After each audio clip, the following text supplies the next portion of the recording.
All right, next part of the lesson for little Milton's Looking for My Baby. And I'm going to talk about the verses. And when he's singing, as far as I can hear, it's really kind of tough to hear exactly what he's playing. But it sounds to me like he's accompanying himself with these kind of vamping chords. And it sounds to me like over the one, he's playing a E flat 6. Something like that. So I've got my E flat chord with an F shape, and then I take my pinky and throw it in on the second string at the 13th fret. And I'm trying to get the rhythm, and I don't think he uses the same rhythm in every verse, but I think it's something like this.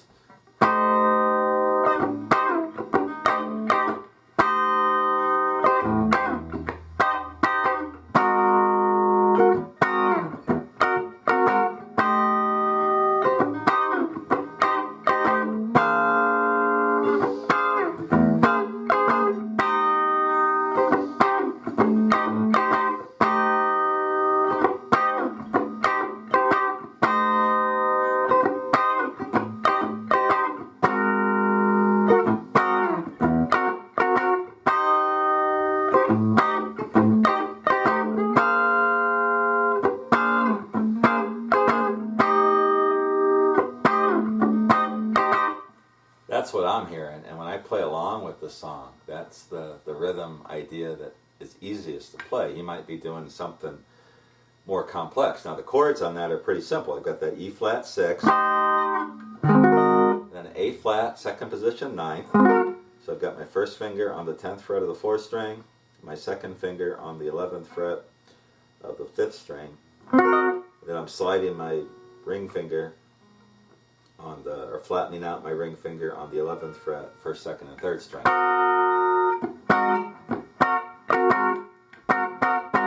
So that's an A flat 9th. That's the first position. Second position. And then for the 5, the B flat 9th, second position. And back to the 1. That's what I think he's playing with the rhythm. Now as I listen to all the verses, there's one point where I thought maybe I could hear him playing something a little busier over the 1. So something like this. Whoops, let me try that again.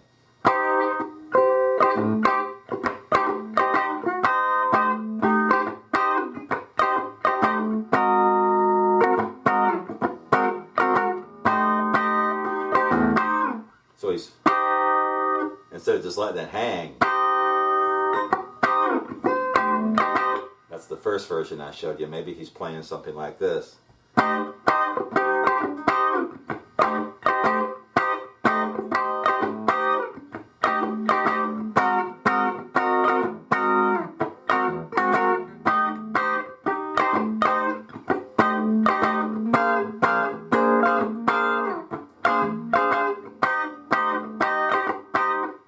But again, it's really hard to hear. But as far as the chords he's playing, I'm pretty sure that's what he's doing. Now there's one point, I'm not sure in this version, when he has a turnaround, where he's either playing the B 9th, B flat 9th, or a B flat 7, which is just a C7 shape. Bring it all the way here, where your ring finger is on the B flat at the 13th fret of the 5th string. And there's one verse I think he does the turnaround where he plays that instead of the 9th. But as far as the chords go and the rhythm goes, that's what it is throughout the song. Now you could also play, you could play that E flat chord like this, using what I call a D7th shape, but played on the 2nd, 3rd, and 4th strings. That's also a 6th chord. I've got my first finger on the 12th fret of the 3rd string, my ring finger on the 13th fret of the 2nd string, and my second finger on the 13th fret of the 4th string. But I don't hear that. I think I hear the whole chord. Hear that ringing that you get when you play the first string. So, I'm sorry, but as far as an exact breakdown for the rhythm part on this song. I really can't do it. You need to listen to it yourself and see what you think. But the two versions that I played are pretty close to what I think is going on. And there may even be times where he's not playing the exact rhythm behind every verse. He's singing the song, and maybe he gets into that and then forgets what he's playing or plays it differently. But those chords seem to be what he's playing throughout. We'll come back with the last part, and we'll get into the solos and dissect some of the licks that Little Milton uses in the two solos from this song. Let's walk through the first solo for Little Milton's Lookin' for My Baby. And he comes out of the vocal verse. I'm basing my lesson here on the first version, or one version, the one that starts like this. That's the one that I hear, and that's the one I chose to tab out. Now there is another version where he does different licks, but all with the same idea behind it. And so he starts out his solo with this single string thing played on the 11th fret of the first string. Something like that. That's what he does, this really cool lick, which is a cool one. Uses that double stop. We've learned this already. That hammer-on pull-off idea. Then this double stop on the 11th fret, first and second string, and then to the second and third strings of the 13th fret, and then hammering on with his first finger on the 11th fret, second and third strings, hammering onto the third string at the 12th fret, also getting the second string, which is still fretted at the 11th fret, and then winding up on the E flat, the root note, at the 13th fret of the 4th string. So that whole lick, I like that. That's a great little lick that you can work into pretty much any solo. He does this kind of wild thing with the double stop, like this. He just, not quite like that. Sounds like he's double picking up and down strokes while holding that double stop, maybe bending it just a bit.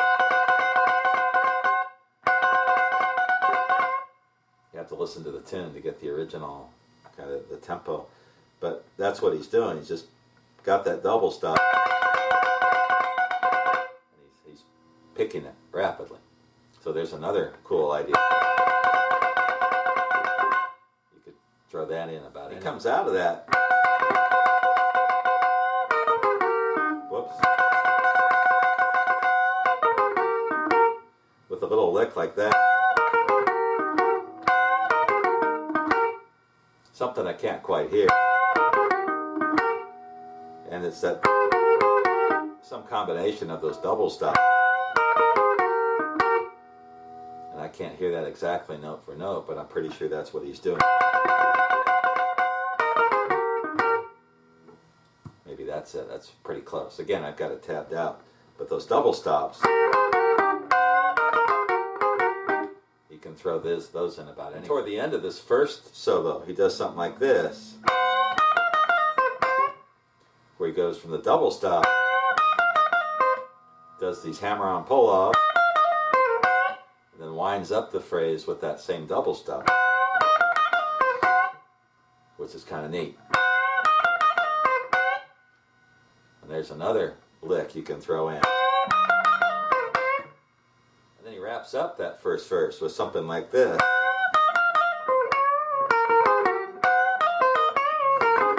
That's it right there. Which is another combination of a lot of these ideas that we've seen so far. The double stop, that hammer-on pull-off, and then the double or the long bend on the second string. That's what I think he's playing there. Something along those lines. I'm trying to remember this and look at the tab. So If I don't get these demonstrations note for note, check it out on the tab, listen to the song. But the ideas, you know, the way he's using these licks, I think I've got those pretty good. And when he bends it, let it hang a little bit. It's not a quick bend. He lets it hang. Something like that. And then he wraps up that first solo. So in that first solo, you got a lot of cool ideas. A lot of neat ideas for things you can do with just a few different things. And then the second solo, he kicks off with kind of a neat idea. And he starts the lick in the solo with that Elmore James type thing that I showed you for the alternate introduction. So he's basically using the chord and then back into that double stop. So here it is. With the F shaped abbreviated with just 2 fingers. We've seen this before. And then twice on the double stop on the first and second string. And there's another cool lick. This one is the first lick that he uses to kick off the second solo. And then shortly afterward, I'm skipping a little bit here, but he does something like this.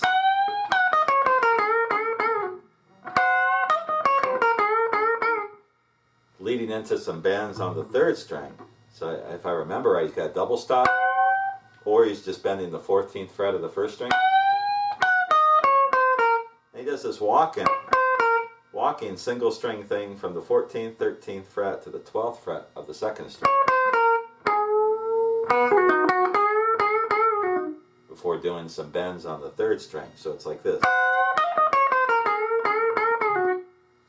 That's another little Milton-esque type lick. So use that idea. That's what I'm hearing when I listen to it.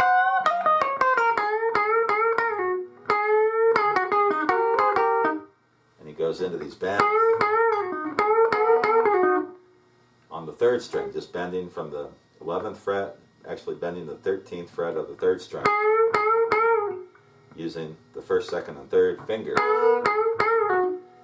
like that. Then he does a lick like this.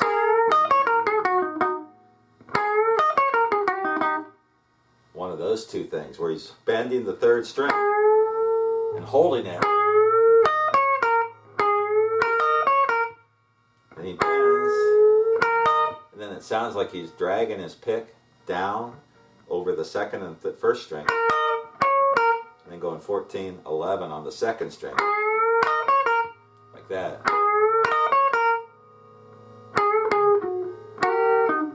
Something like that. That's what it sounds like. Something like that. So that's a cool lick. Then he does another cool lick, where he bends up on the third string and then lets it down without picking it again. You have to get the bend just right. I think that's about it. One more time. Something close to that. And the last lick in the solo, or one of the last licks, he does something like this. Which this time he's going to throw in something he hasn't done, which is that little bend. I call those hops, where he's bending up on the 14th fret of the second string and then getting the 11th fret of the first string. You'll hear guys do this, but he's just throwing one in. So it's, and then wrapping up the verse. Play it slowly. So there's yet another lick that he uses. And in the very last lick, he does something like this, where I think he does wrap it up with a B flat 7. But he's doing this. We've seen this before. That long bend on the second string. does this, it sounds like he's playing a chord. So the whole lick, walking into it. We did this before.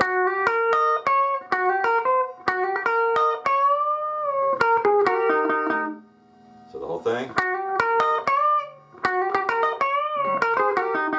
There it is right there. And he wraps it up, and that's the end of the second solo. And the thing with that early little Milton sound is when you do those bends, gotta let them moan a little bit. Don't be too quick to get back into the single string picking. Let it hang and bring it down.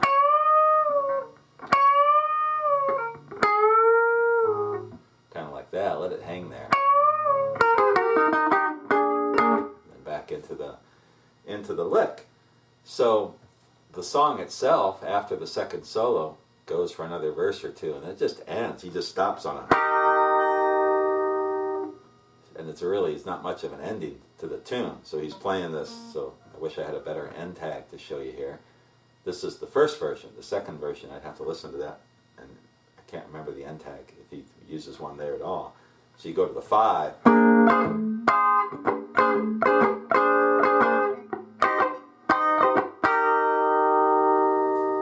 He just ends it on, it sounds like an E flat major chord, no sixth involved, just on the back to the 1. So that is my song breakdown for Little Milton's Lookin' for My Baby. Not the greatest. A lot of the note for note stuff, I had a hard time hearing exactly what he's doing. But the ideas, those hammer-on pull-offs, some of those things are all in the first position, blues box, and they're all pretty accessible. The hardest part, I think, would be those bands, because those you have to get them to sound like Little Milton did. You have to really work on the touch, and I'm still working on that too. A lot of these single string bands, a lot of those ideas are really cool. They're different. And in fact, when you listen to Little Milton's early solos, you really don't hear anybody else that played like him. He was unique. That's what makes him cool. So I'm hoping this helped you out, and hopefully there's some ideas in there that you could pick up on to either learn this song in particular or to help you improve your own solo playing or give you some new ideas for things to play if you're playing a blues in E flat or any other key where you're using that first position blues box. If you have any questions or comments, let me know. Otherwise, I will be back again in a couple months with another song breakdown. Next month, I've got a request for I Ain't Superstitious by Howlin' Wolf, and that song is a little easier to pinpoint exactly note for note throughout the song. So we'll dissect that one a little better, I hope. Take care, and I'll see you again soon.